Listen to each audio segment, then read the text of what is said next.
नमस्कार दोस्तों, मैं उमंग कुमार सिंह स्वागत करता हूं अपने YouTube चैनल एग्ज़ाम नगरी में। देखिए दोस्तों, आज है मंगलवार और आज हम लोग को पढ़ना है भूगोल। तो भूगोल में मैंने कहा था कि जब हम आरआरबी के लिए पढ़ेंगे या कुछ ऐसे एग्ज़ाम के लिए पढ़ेंगे जो कि एक दिन में हमें जो है ऑब्जेक्टिव बेसिस के क्वेश्चन क्लियर करने होते हैं, तो हम केवल इम्पॉर्टेंट फैक्ट्स को ही पढ़ेंगे। जो भी इम्पॉर्टेंट चीज़ें होंगी उन्हीं को पढ़ेंगे। तो आज हम लोग जो पढ़ने जा रहे हैं 3 चीज़ों को पढ़ेंगे। पहला हम लोग पढ़ेंगे ब्रह्मांड के बारे में। देखिए कैसे, मैं हर बार कहता हूँ लिखिए कम और समझिए ज़्यादा, ज़्यादा दिन तक याद रहेंगे और ज़्यादा से ज़्यादा याद रहेंगे। लिखिए कम और समझिए ज़्यादा। हम लोग क्या करते हैं, बहुत सारा लिख लेते हैं और फिर हमें याद नहीं रह पाता। तो देखिए यहाँ पर जो है, यहाँ पर हम लोग क्या करेंगे कि पहले पढ़ेंगे ब्रह्मांड के बारे में, उसके बाद पढ़ेंगे आकाशगंगा के बारे में और उसके बाद पढ़ेंगे सूर्य के बारे में। ठीक है। अब ऐसा नहीं है कि सूर्य के बारे में पढ़ेंगे तो सौरमंडल के बारे में भी पढ़ेंगे, ऐसा नहीं है। उसके लिए फिर अलग सौरमंडल अलग पढ़ेंगे। उस दिन हम लोग अगले बार पढ़ेंगे सौरमंडल, सूर्य ग्रहण, चंद्र ग्रहण। प्रश्न आते रहते हैं और हम लोग समझेंगे उस चीज़ को। तो आज जो हमें केवल पढ़ना है और समझ के याद करना है। तो पहले ब्रह्मांड, आकाशगंगा और सूर्य, तीनों हम लोग आज पढ़ने जाएंगे। ठीक है, चलिए शुरू करते हैं। देखिए, ब्रह्मांड अनंत है। आज तक इसका जो है किनारे का पता कोई नहीं लगा पाया है ना? कोई नहीं लगा पाया इसके किनारे का पता। तो अलग अलग महापुरुषों, अलग अलग वैज्ञानिक, अलग अलग खगोल शास्त्रियों ने जो है इसके लिए अलग अलग मान्यताएं दी हैं। लेकिन दोस्त, हमेशा याद रखना कि किसी ने कुछ भी कहा है, कहने को आप भी कुछ भी कह सकते हो, लेकिन एग्ज़ाम में वही आते हैं जो प्रूव्ड होते हैं, जो सबसे ज़्यादा लोग अभी मानते हैं, वही जो है परीक्षा का पार्ट बनते हैं। इसलिए मैंने सबको शामिल नहीं किया है। जो प्रमाणित है, जो है वही। कहने वाले ने तो ये भी कहते हैं कि सूर्य भी चक्कर लगाता है पृथ्वी का, लेकिन हम लोग तो यही जानते हैं कि सूर्य स्थिर है, सारे ग्रह चक्कर लगाते हैं। तो जो सर्वाधिक मान्य है हम लोग उसी को लेकर चलते हैं। चलिए देखिए, सबसे पहला थोड़ा सा पहले ब्रह्मांड के बारे में जान लेते हैं। देखिए, ब्रह्मांड का व्यास, ब्रह्मांड को माना गया कि गोल है ब्रह्मांड, क्योंकि व्यास और त्रिज्या तो गोल वृत्त के आकार के क्षेत्र में होती है। तो व्यास जो है वह कितना है, 10 का पावर 8 प्रकाश वर्ष। 10 का पावर 8 प्रकाश वर्ष। 10 का पावर 8 प्रकाश वर्ष मतलब 10 के पावर 8 तो आप जानते होंगे, 10 1 पर 8 शून्य। ठीक है। लेकिन प्रकाश वर्ष का मतलब होता है कि प्रकाश के द्वारा तय की गई दूरी, प्रकाश के द्वारा तय की गई दूरी 1 वर्ष में। अब प्रकाश का स्पीड जो होता है वह होता है 3 लाख, लगभग 3 लाख किलोमीटर पर सेकंड। 1 सेकंड में 3 लाख किलोमीटर की दूरी। तो आप जोड़ लीजिए कि 60 सेकंड में कितना होगा 1 मिनट का, इसके बाद 60 मिनट का क्या होगा, उसके बाद फिर 24 घंटे का क्या होगा, उस हिसाब से 365 दिन का क्या होगा। तो 1 वर्ष में जितना प्रकाश ट्रेवल कर सकता है, तो 10 के पावर 8 प्रकाश वर्ष जो है इसका व्यास है। ये भी मान्यता ही है, आज तक कंप्लीट नहीं पता लगा, लेकिन मैक्सिमम लोग यही मानते हैं। उत्पत्ति, इसकी उत्पत्ति जो है लगभग 13.7 अरब वर्ष पूर्व हुई थी। आज से जो है लगभग 13.7 अरब वर्ष पूर्व हुई थी। ऐसा माना जाता है कि जब इसकी उत्पत्ति हुई तो एक बहुत बड़ा विस्फोट हुआ था। इसके बारे में मैं इधर जो है पढ़ाऊँगा, इधर हम लोग पढ़ेंगे। बहुत बड़ा विस्फोट हुआ था और विस्फोट में क्या हुआ था, ज़्यादातर, ऐसे तो बहुत सारे गैसें रिलीज हुई थी, लेकिन 2 गैस, हाइड्रोजन और हीलियम के बादल छा गए थे पूरा हर जगह। और उसके बाद जो है धीरे धीरे जब 3 लाख वर्ष बाद, यानी कि विस्फोट होने के 3 गुने 10 का पावर 5 वर्ष बाद, 3 लाख वर्ष बाद जो है प्रकृति में बादल जो थे तो थे ही, वो जब थोड़ा सा छटे तो एक प्रोटॉन नामक कण जो है वह विद्यमान था पूरे ब्रह्मांड में। और इसी से जो है पदार्थ का निर्माण हुआ है। कहते हैं ना, पदार्थ का निर्माण में इलेक्ट्रॉन, प्रोटॉन, न्यूट्रॉन ऐसे बोलते हैं ना। तो प्रोटॉन का निर्माण जो है परमाणु के बारे में हमने पढ़ा होगा। तो इसी प्रोटॉन से जो है सारे पदार्थों का निर्माण हुआ। ठीक है, अब यहाँ पर क्या हुआ कि पदार्थ में क्या, जितने भी हम लोग जो भी आकाशगंगा है, तारे हैं, ग्रह हैं, सबका निर्माण हुआ। ठीक है, अब थोड़ा सा जो है चलते हैं इसकी उत्पत्ति के बारे में। इसकी उत्पत्ति देखिए, एक वैज्ञानिक है जिनका नाम है जॉर्ज लेमेत्रे। ऐसे तो इनका पूरा नाम वेब जॉर्ज लेमेत्रे है, आप लूसेंट पढ़ेंगे तो उसमें दिया हुआ लेमेंटियर। लेमेंटियर, तो ये मत समझिए कि लेमेंटियर और लेमेत्रे दोनों अलग अलग है। लेमेत्रे उनको बोला जाता था, पूरा नाम बहुत लंबा था, वेब जॉर्ज लेमेंटियर, जिनको हम जॉर्ज लेमेत्रे भी कहते हैं। इन्होंने एक सिद्धांत बताया जो सर्वमान्य है। कब? 1927 में। 1927 में उन्होंने बताया कि हमारा ब्रह्मांड जो है महाविस्फोट से तैयार होता है। बिग बैंग थ्योरी, इसको हिंदी में कहते हैं महाविस्फोटक सिद्धांत। महाविस्फोटक सिद्धांत, तो हमारे ब्रह्मांड की जो उत्पत्ति का आधार माना गया है, क्या माना गया है? बिग बैंग थ्योरी, यानी बहुत बड़ा विस्फोट हुआ। किसने वो बोला? जॉर्ज लेमेंट्रे ने। वहाँ देखने तो नहीं गए थे, लेकिन इनका सिद्धांत सर्वमान्य है। ठीक है, कब? 1927 में। ठीक है, अब यहाँ पे जो है माना गया कि जब विस्फोट हुआ तो छोटे छोटे कण, जिनसे मिलके पूरी धरती, पूरे ग्रह, पूरे आकाशगंगा, उल्का पिंड, जो भी चीज़ें हमें नज़र आती हैं ब्रह्मांड में, सब बने हैं हिग्स बोसोन से। ब्रह्मांड में हिग्स बोसोन क्या है? हिग्स बोसोन जो है एक कण है, छोटे छोटे कण हैं, उन्हीं से मिलके सब कुछ बना हुआ है। इसी को गॉड पार्टिकल कहते हैं। आपने पढ़ा होगा न्यूज़पेपर में, गॉड पार्टिकल की खोज हुई है, मतलब उस कण की खोज हो गई जिससे ब्रह्मांड बना है। तो गॉड पार्टिकल का मतलब होता है, ऐसे तो हम इसका देखेंगे तो पता चलेगा कि भगवान का कण, तो जिससे उत्पत्ति हुई पूरे ब्रह्मांड की, तो इसको बोलते हैं गॉड पार्टिकल या हिग्स बोसोन। अब इसमें क्या हुआ कि ये जो इससे संबंधित तरह तरह के प्रयोग होते हैं, इससे संबंधित तरह तरह के प्रयोग होते हैं। पता नहीं ये साउंड कहाँ से आ रहा है। वेल, भगवान करे थोड़ी देर में ठीक हो जाए। दिन का समय है, इसलिए मैं ज़्यादातर वीडियो रात में बनाता हूँ। हिग्स बोसोन के बारे में देख लिया, अब थोड़ा जानते हैं CERN के बारे में। CERN, CERN क्या मतलब होता है? CERN का central European research for nuclear elements. तो CERN जो है, ये जो है छोटे छोटे विस्फोट या जो भी विस्फोट से संबंधित चीज़ें होती हैं, उनको अपनी प्रयोगशाला में करवाता है। अब सोचिए कितनी बड़ी प्रयोगशाला है जहाँ पर न्यूक्लियर विस्फोट से संबंधित प्रयोग हो जाते हैं। तो इसीलिए इसको बोला गया है सबसे बड़ी प्रयोगशाला, विश्व की सबसे बड़ी प्रयोगशाला कहाँ पे है? CERN, जिसका मुख्यालय है जिनेवा में फ्रांस और स्विट्जरलैंड के बॉर्डर पे स्थित है जिनेवा, और जिनेवा में ही स्थित है CERN का मुख्यालय। इसकी स्थापना कब हुई थी? 29 सितंबर 1954 को इसकी स्थापना हुई थी। कब? 29 सितंबर 1954 को, और 2017 से जो है भारत इसका सदस्य है, याद रखिएगा। और सबसे बड़ी प्रयोगशाला और सबसे बड़ा परमाणु आयोग भी है यहीं पे। सबसे बड़ी प्रयोगशाला और सबसे बड़ा परमाणु आयोग कहाँ है? CERN में, जो कि जिनेवा में स्थित है। उसके बाद ऐसे ही प्रयोग चलते रहे, बार बार ये प्रूव हुआ कि महाविस्फोटक सिद्धांत से ही हुआ है, इसलिए बहुत लोग इसको मानते हैं। उसके बाद एक प्रश्न है, विश्व की सबसे बड़ी अंतरिक्ष दूरदर्शी कहाँ पे है? देखेंगे तो विश्व की सबसे बड़ी अंतरिक्ष दूरदर्शी जो है, वह जो है किसने? अंतरिक्ष दूरदर्शी तो खैर वहीं CERN में है, वहीं से जो है इसको लॉन्च किया गया था फ्रेंच गुयाना से, माफ़ कीजिएगा, फ्रेंच गुयाना से जेम्स वेब ने। किसने?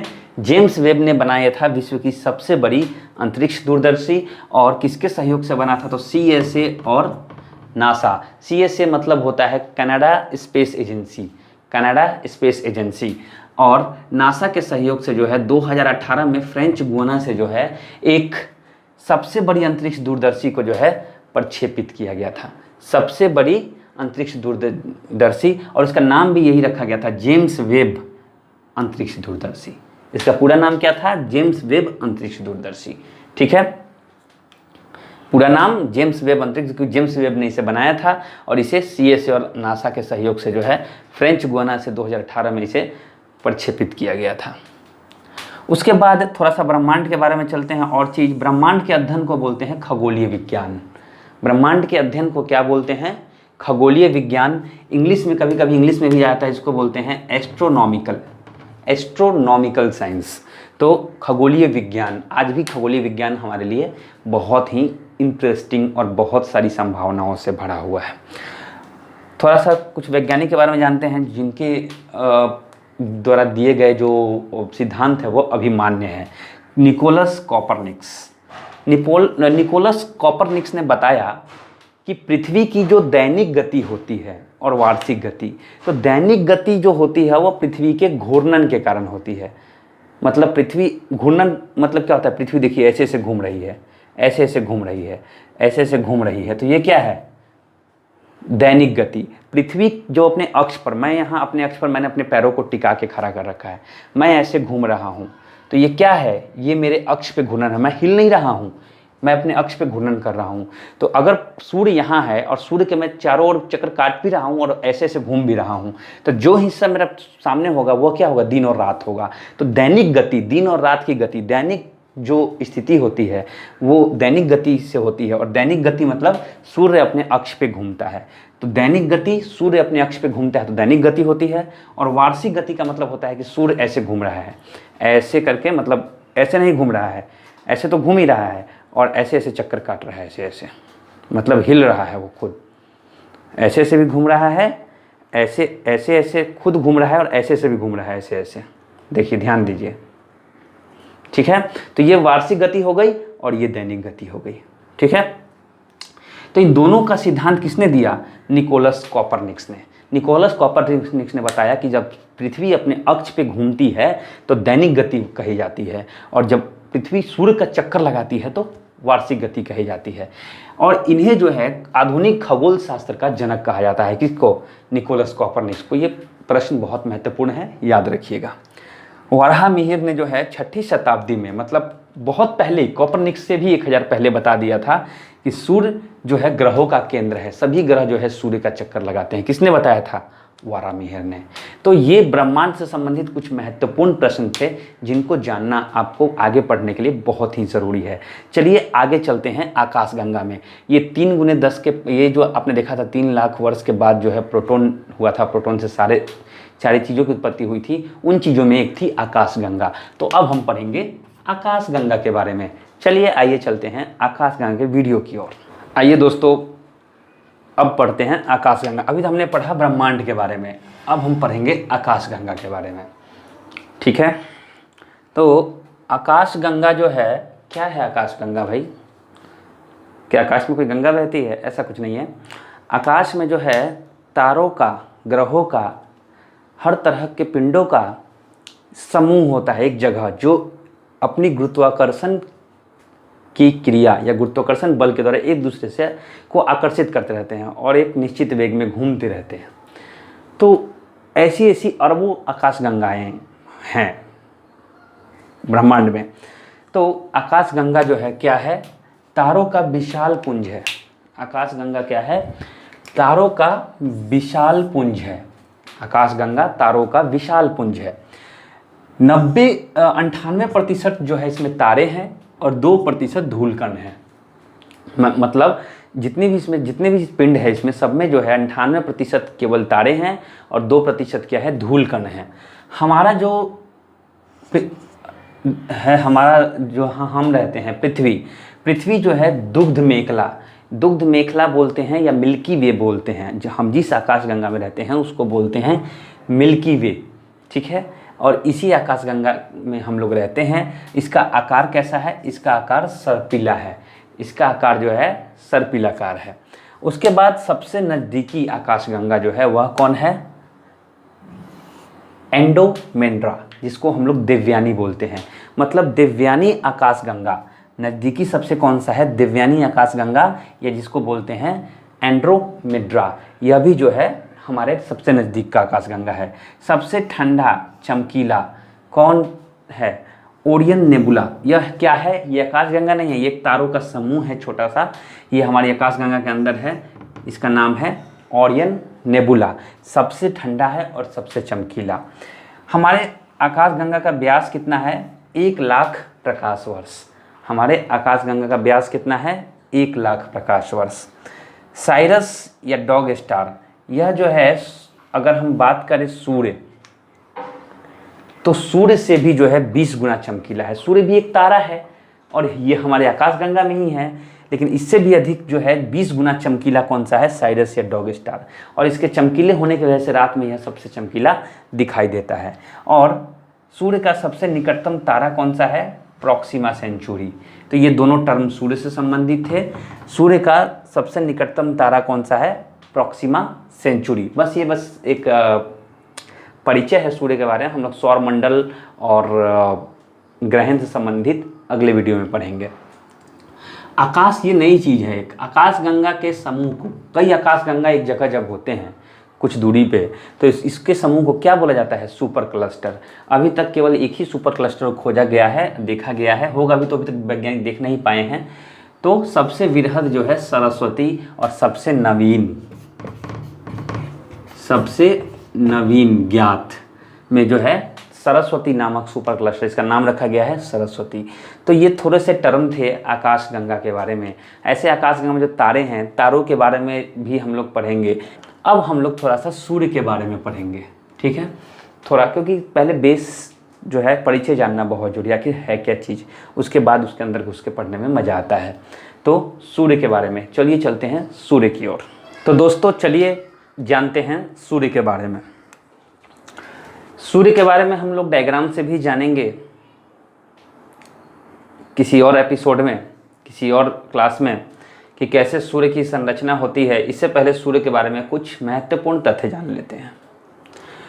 सूर्य, आप लोग जानते हैं, सूर्य जो है पूरी धरती ही नहीं, पूरा विश्व ही नहीं, पूरे ब्रह्मांड में प्रकाश का स्रोत है। ऐसे माना जाता है कि बहुत सारे सूर्य हैं, लेकिन खासकर अभी जो है पूरे विश्व में या ब्रह्मांड में भी कहें, जो भी हैं उनको जो है जो ऊष्मा मिलती है वो सूर्य से मिलती है। तो सूर्य को सौरमंडल का जनक बोला जाता है। हमारा जो सौरमंडल है, या सौरमंडल का मुखिया बोला जाता है। क्यों? क्योंकि वह एक स्थिर जगह बैठा हुआ रहता है। हालांकि वो अपनी अक्ष पर परिक्रमा करता है सूर्य आकाशगंगा में, लेकिन उसके चारों ओर सारे ग्रह, जितने भी सौरमंडल में ग्रह हैं, सभी परिक्रमा करते हैं। इसलिए जो है इसको क्या कहा जाता है? सौरमंडल का जनक या मुखिया कहा जाता है। उसके बाद जो है यह सौरमंडल में 30,000 प्रकाश वर्ष की दूरी पर स्थित है। यह सौरमंडल में कितने दूरी पर? 30,000 प्रकाश वर्ष की दूरी पर स्थित है। आकाशगंगा के केंद्र की परिक्रमा करता है यह। आकाशगंगा का जो केंद्र है, माना जाता है कि सूर्य भी मूव करता है। तो कितना स्पीड होता है उसका? 250 किलोमीटर प्रति सेकंड। 250 किलोमीटर प्रति सेकंड के हिसाब से यह परिक्रमा करता है और लगभग 12 तारामंडलों से गुजरता है। देखिए, आकाशगंगा में बहुत सारे तारामंडल हैं और लगभग 12 तारामंडल से यह गुजरता है। और क्या होता है, अलग अलग समय पर जो है अलग अलग भौतिक राशियों में प्रवेश करता है हर महीने में। तो जैसे ही यह जो, इसी कारण जो है हम लोग बोलते हैं ना, मकर राशि में प्रवेश कर गया तो मकर संक्रांति हो गया। तो वैसे ही जो है अलग अलग महीने में, तो ऐसे ही जनवरी के महीने में जब मकर राशि में प्रवेश करता है तो मकर संक्रांति हो जाता है। तो कितने तारामंडल से? 12 तारामंडलों से गुजरता है। कब? जब वह आकाशगंगा के केंद्र की परिक्रमा करता रहता है। तो सूर्य का तापमान माना जाता है, एक जनरल तापमान 15 लाख सेंटीग्रेड है। 15 लाख सेंटीग्रेड। उसमें क्या है कि सूर्य में जो तत्व हैं, हाइड्रोजन कितना है? 71%। हाइड्रोजन की मात्रा है 71%। हीलियम की मात्रा है 26.5%। और अन्य तत्व क्या है? वह है 2.5%। ठीक है। उसके बाद सूर्य का जो केंद्र है, जिसको क्रोड बोलते हैं, सूर्य के केंद्र को क्या बोलते हैं? क्रोड। तो उसका तापमान जो है कितना है? 1.5 गुने 10⁻7 डिग्री सेंटीग्रेड। 7 डिग्री सेंटीग्रेड कितना है? क्रोड का तापमान है 1.5 गुने 10⁻7 डिग्री सेंटीग्रेड। उसके बाद पार्कर सौर प्रोब, ये क्या है भैया? तो ये नासा का एक मिशन है। हाल ही में 2018 में एक मिशन नासा ने भेजा है अंतरिक्ष में, जो है पार्कर सौर प्रोब। ये महान वैज्ञानिक, महान खगोल शास्त्री के नाम पर इसका नाम पड़ा है। और यह जो है नासा का एक मिशन है जिसका नाम है living with the star. NASA के लिविंग विद द स्टार का हिस्सा है कौन? पार्कर सौर प्रोब। ठीक है। उसके बाद इसके ऊर्जा का स्रोत क्या है? देखिए, मैं उन्हीं चीज़ों को टच कर रहा हूँ जो कि रेलवे एसएससी की परीक्षा में हमेशा ही आते रहते हैं ये सब प्रश्न। ठीक है, तो इस सबको नोट करके रखें आप। ऊर्जा का स्रोत क्या है? नाभिकीय संलयन। अब सूर्य के अंदर क्या होता है कि नाभिकीय संलयन की अभिक्रिया होती है। दो नाभिक आपस में टकराते हैं और तीसरे नाभिक का निर्माण करते हैं, कई नाभिकों का निर्माण करते हैं। फिर दो नाभिक टकराएं, इस तरह से बढ़ते जाती है और एक बहुत ही बड़ी मात्रा में ऊर्जा का ह्रास होता है। ऊर्जा जो है उत्पत्ति होती है, माफ कीजिएगा, ऊर्जा की उत्पत्ति होती है। तो क्या है यह? नाभिकीय संलयन। यह है नाभिकीय संलयन, यही है ऊर्जा का स्रोत। ठीक है, यही अभिक्रिया होती है सूर्य के अंदर। उसके बाद सूर्य के जुड़वा तारा, यानी माना जाता है कि सूर्य की उत्पत्ति जब हुई थी तो केवल सूर्य की उत्पत्ति नहीं हुई थी, एक नेमेसिस, मतलब नाम तो वैज्ञानिक ने एक काल्पनिक नाम दे दिया है, लेकिन एक और तारा सूर्य जैसा ही उत्पत्ति हुआ था जिसका नाम है नेमेसिस। ठीक है, तो सूर्य के जुड़वा तारा अगर पूछे तो क्या बोलते हैं? नेमेसिस। उसके बाद पृथ्वी से दूरी कितनी है सूर्य की? तो दो दूरी है। मैंने यहाँ दो दूरी को, मध्य दूरी को शामिल नहीं किया है, अधिकतम और न्यूनतम, क्योंकि ये सर्पिलाकार होता है। देखिए इस तरह से होता है सूर्य, यहाँ बीच में सूर्य होता है। तो जब यहाँ पे पृथ्वी रहेगी तो दूरी अधिकतम होगा, और यहाँ पे पृथ्वी घूमती रहती है, तो जब यहाँ पे पृथ्वी होगी तो दूरी न्यूनतम होगा। तो अधिकतम यहाँ पर जो पृथ्वी होती है तो दूरी होता है 15.21 करोड़ किलोमीटर। सी मतलब होता है करोड़, मैंने यहाँ लिखा है 15.21 करोड़ किलोमीटर। और जब यहाँ पे होती है तो न्यूनतम दूरी हो जाता है 14.7 करोड़ किलोमीटर। ठीक है, समझ गए होंगे। उसके बाद उसका व्यास, सूर्य का व्यास है 13,92,000 किलोमीटर। सूर्य का व्यास कितना है? 13,92,000 किलोमीटर। देखिए 3-4 बुक से मैंने इकट्ठी की जानकारी, मुझे जो मैंने फेस किया, जो मुझे आया, जो मैंने देखा था आज तक आरआरबी में या एसएससी की एग्ज़ाम में भी, तो वो सब प्रश्न मैंने उस तरह के प्रश्नों को शामिल किया है। ठीक है, तो एक जगह बुक में सारी जानकारियाँ एक ही बुक में कहीं नहीं लिखी हुई है। व्यास जो है इसका है कितना है? 13,92,000 किलोमीटर। और आयतन कितना है? पृथ्वी से 13 गुना। यहाँ पृथ्वी से कंपेयर मैंने किया है। पृथ्वी से कितना गुना है? 13 गुना। पृथ्वी से 13 गुना। और द्रव्यमान सूर्य का है पृथ्वी से कितना गुना? 3,32,000 गुना। पृथ्वी से 3,32,000 गुना। पृथ्वी तक प्रकाश आने में यह बार बार प्रश्न आते रहता है, बड़ा ही अजीब प्रश्न। कभी दे देगा 8.6 पॉइंट में भी दे देगा, तो आप लोग कभी भी आराम से उत्तर दीजिएगा, हड़बड़ा के मत दीजिएगा इसका उत्तर। हर जगह 8.6 लिखा रहेगा, कहीं 8.6 किलोमीटर लिखा रहेगा, कहीं 8.6 किलोमीटर पर आवर लिखा रहेगा, कहीं मीटर प्रति सेकंड लिखा रहेगा। आप लोग याद रखिएगा, जब भी मतलब माफ़ कीजिएगा, कभी मिनट और आवर का भी दिया जाएगा। 8 मिनट 16 सेकंड होते हैं आंसर, लेकिन दे देगा 8 घंटे 16 सेकंड। तो आप 8-16 देख के मत मारिएगा, आप देखें कि पृथ्वी तक प्रकाश सूर्य का आने में कितना समय लगता है? 8 मिनट 16 सेकंड का। 8 मिनट 16 सेकंड का। गति, पृथ्वी के प्रकाश की गति होती है 3 × 10⁻8 मीटर प्रति सेकंड। वही होता है 3 लाख किलोमीटर प्रति सेकंड जो प्रकाश का होता है। बाहरी तापमान, अब अभी हमने यहाँ पे आंतरिक तापमान पढ़ा था, 1.5 × 10⁻7 केंद्र का तापमान यानी अंदर का तापमान। अब बाहरी तापमान कितना होता है? 6000 डिग्री सेल्सियस। और पृथ्वी की आयु जो है 5 बिलियन वर्ष आंकी गई है। ऐसा जिस हिसाब से ऊर्जा का ह्रास हो रहा है, माना गया है कि 5 बिलियन वर्ष में पृथ्वी समाप्त हो जाएगी। सामान्यतः जो तारों का जो आयु का जो आकलन किया गया है वो 10 बिलियन किया गया है। कितना किया गया है? 10 बिलियन। लेकिन 10 बिलियन, लेकिन सूर्य की आयु का जो है क्या किया गया है? 5 बिलियन वर्ष है। तो हमने 3 चीज़ यहाँ पे देखा, ब्रह्मांड, आकाशगंगा और सूर्य। इन तीनों चीज़ों को देख लिया। देखिए दोस्त, है तो बहुत सारी चीज़, कितना पढ़ोगे? ऐसे करते करते हमारे पास क्या होगा, जब हम लोग 4-5 चैप्टर पढ़ेंगे तो कम से कम 200-300 ऐसे प्रश्नों का अंबार हो जाएगा जो कि बहुत ही महत्वपूर्ण होते हैं परीक्षा की दृष्टि से। तो आप लोग इन चीज़ों को नोट करके रखें भूगोल की पुस्तक में, और हेडिंग जरूर दें कौन कौन सी चीज़ आप लोग पढ़ रहे हैं। अगली बार हम लोग जो है ग्रहण से संबंधित चीज़ें पढ़ेंगे। सौरमंडल में ग्रहों का क्रम देखते ही हमें पढ़ते ही याद भी हो जाएगा। ठीक है, तो वीडियो पूरा देखने के लिए बहुत बहुत धन्यवाद। वीडियो को अगर अच्छा लगे तो शेयर करें, लाइक करें, चैनल को सब्सक्राइब करें अगर आप चैनल पर नए हैं तो। और कल संविधान है, और सबसे महत्वपूर्ण चीज़, कल संविधान में जो है मैं सारे अनुच्छेद आपको पढ़ाऊँगा। सारे अनुच्छेद हम लोग जो है उसको कवर करेंगे 1 से लेकर 395 तक। बहुत बहुत धन्यवाद वीडियो को पूरा देखने के लिए। Thank you.